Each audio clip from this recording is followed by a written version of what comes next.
Okay, we've drained the riser down. Now we're going to endeavor to actually pull this riser out. Now, this one's glued on there really tight. She's been on there a while. It's fighting coming off a little bit. You have to be really careful if you're going to do what I'm doing here so you don't damage the mating surface on the exhaust manifold.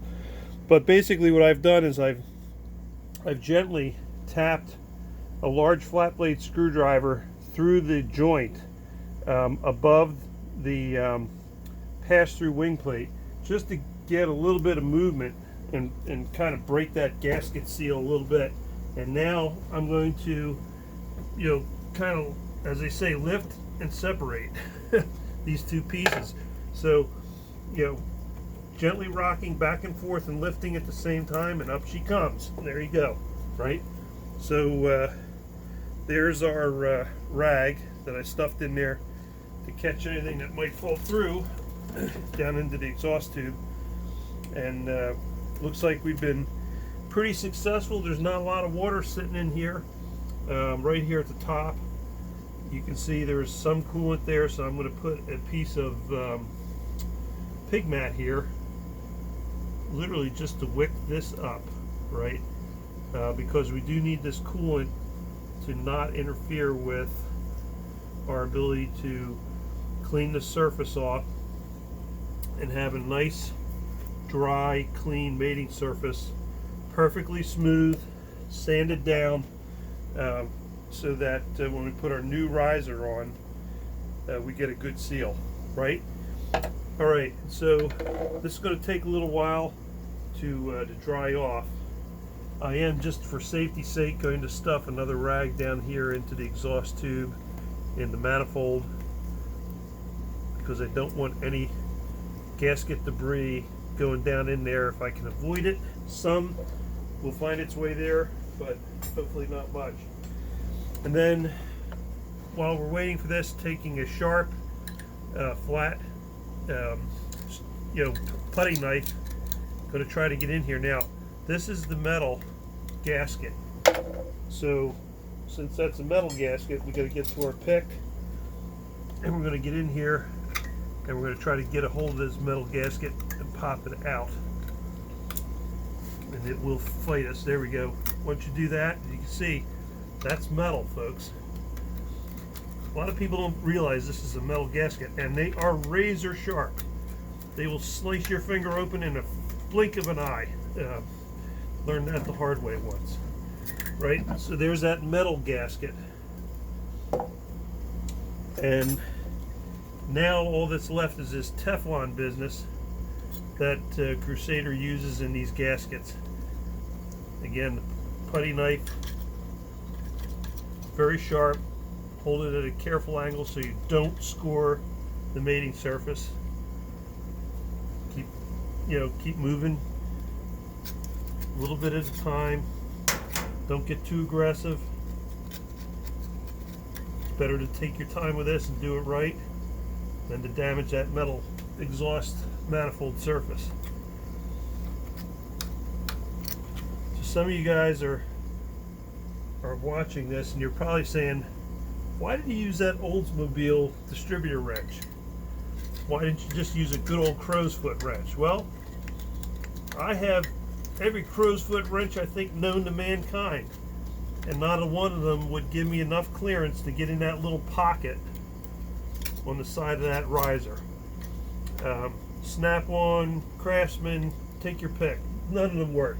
Carlisle, they're all too beefy to get in there and remove that nut. So in desperation, I thought, well, let me try this Oldsmobile distributor wrench socket. I don't even know if they still make them or not. I mean, Oldsmobile hadn't been around for a while, but that doggone thing gets right in there, does the job every time. Now, if you have a thin wall combination wrench, that will probably do it as well. But just bear in mind, as the old saying goes, you're fighting an uphill battle trying to get that out, right? So hence the distributor wrench. is man's best friend. Just does a fantastic job. All right, so I've gotten that gasket off, the riser's off. The studs are actually pretty good. I'll clean up those threads. There's no need to replace them. Run the risk of having one of them snap off and be stuck in that exhaust manifold.